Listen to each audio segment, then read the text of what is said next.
ডাকসু নির্বাচনে যারা ভিপি ও জিএস হন তারা পরবর্তীতে ঢাকা বিশ্ববিদ্যালয়ের গণ্ডি পেরিয়ে জাতীয় রাজনীতিতে চলে আসেন। অতীতে তেমনটাই হয়েছে। ডাকসুর ভিপি ও জিএস থেকে জাতীয় রাজনীতিতে আসা গুরুত্বপূর্ণ কিছু নেতা সম্পর্কে বিস্তারিত জেনে নিন। শুরুতেই তোফায়েল আহমেদ 1968-69 মেয়াদে ডাকসুর নির্বাচিত ভিপি হিসেবে দায়িত্ব পালন করেন। 1969 সালে পাকিস্তান কাঁপানো সরকার পতন আন্দোলনে তিনি ছিলেন শীর্ষ ছাত্র নেতা। তাকে বলা হয় 69-এর গণ আন্দোলনের মহানায়ক। তোফায়েল আহমেদ দ্বাদশ জাতীয় সংসদ নির্বাচন সহ মোট 8 বার আওয়ামী লীগের মনোনয়নে সংসদ সদস্য নির্বাচিত হয়েছেন। তোফায়েল আহমেদকে বলা হয় ভোলা সহ দক্ষিণাঞ্চলের অভিভাবক, কেউ বলেন আধুনিক ভোলার রূপকার। বর্তমানে বার্ধক্যজনিত নানা রোগে পর্যদুস্ত এই বর্ষিয়ান নেতা সামনের সারির রাজনীতি থেকে অনেকটাই দূরে। ডাকসু থেকে উঠে আসা আরেক আলোচিত রাজনীতিবিদ মতিয়া চৌধুরী বক্তৃতার মাধ্যমে নিপীড়িত জনগোষ্ঠীকে উদ্বুদ্ধ করতেন বলে তাকে বলা হতো অগ্নিকন্যা। মতিয়া চৌধুরী 1963-64 মেয়াদে ডাকসুর নির্বাচিত জিএস তথা সাধারণ সম্পাদক হিসেবে দায়িত্ব পালন করেন। তার রাজনৈতিক জীবন শুরু হয় বামপন্থী ঘরানার। তিনি ইডেন কলেজে পড়ার সময় ছাত্র রাজনীতিতে জড়িয়ে পড়েন। এরপর ঢাবিতে ভর্তি হয়ে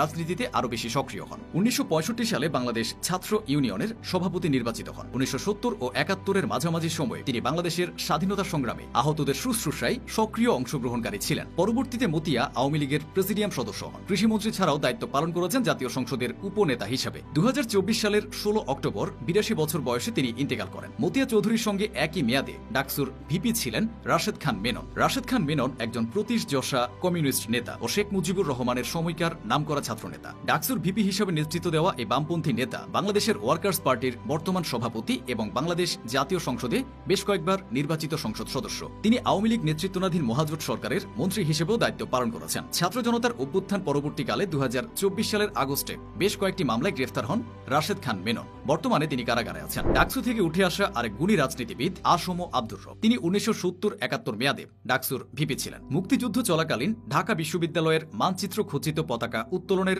গুরুত্বপূর্ণ নেতা আসম আব্দুর রব পরবর্তীতে শেখ মুজিবকে জাতির জনক উপাধি দেন। তিনি বর্তমানে জাতীয় সমাজতান্ত্রিক দল জেএসডি এর সভাপতি হিসেবে দায়িত্ব পালন করছেন এবং সামাজিক ও রাজনীতির মহলে সক্রিয় অবস্থানে আছেন। মাহমুদুর রহমান মান্নার কথাটাও বলতে হয়। মান্না 1979 ও 1980 সালে দুইবার ডাকসুর ভিপি নির্বাচিত হয়ে 1980-এর দশকে ছাত্র রাজনীতিতে গুরুত্বপূর্ণ ভূমিকা রাখেন। বর্তমানে তিনি নাগরিক ঐক্যের সভাপতি এবং দেশের রাজনৈতিক ও নাগরিক অধিকারের বিভিন্ন আন্দোলনে সক্রিয়। বিএনপি নেতা আমানুল্লাহ আমানও উঠে এসেছেন ডাকসু থেকে। আমানুল্লাহ আমান 1990-91 মেয়াদে ডাকসুর ভিপি ছিলেন। এরপরে জাতীয় রাজনীতিতে চলে আসেন। আমানুল্লাহ আমান 1991 সালের পঞ্চম জাতীয় সংসদ নির্বাচনে বিএনপির মনোনয়নে ঢাকা 3 আসন থেকে নির্বাচন করে তৎকালীন আওয়ামী লীগের প্রার্থী মোস্তফা মহসিন মন্টুকে পরাজিত করে প্রথমবারের মতো সংসদ সদস্য নির্বাচিত হন। এরপর আরো কয়েকবার সংসদ সদস্য নির্বাচিত হয়েছেন। বর্তমানে তিনি বিএনপির চেয়ারপারসনের উপদেষ্টা হিসেবে দায়িত্ব পালন করছেন। ডাকসুর সাবেক ভিপি বিএনপির ঢাকা মহানগর উত্তরের আহ্বায়ক হিসেবে কাজ করে যাচ্ছেন। দীর্ঘদিন ডাকসু বন্ধ থাকার পর 2019 সালে এটি আবারও কার্যকর হয়। এ মেয়াদে ভিপি নির্বাচিত হন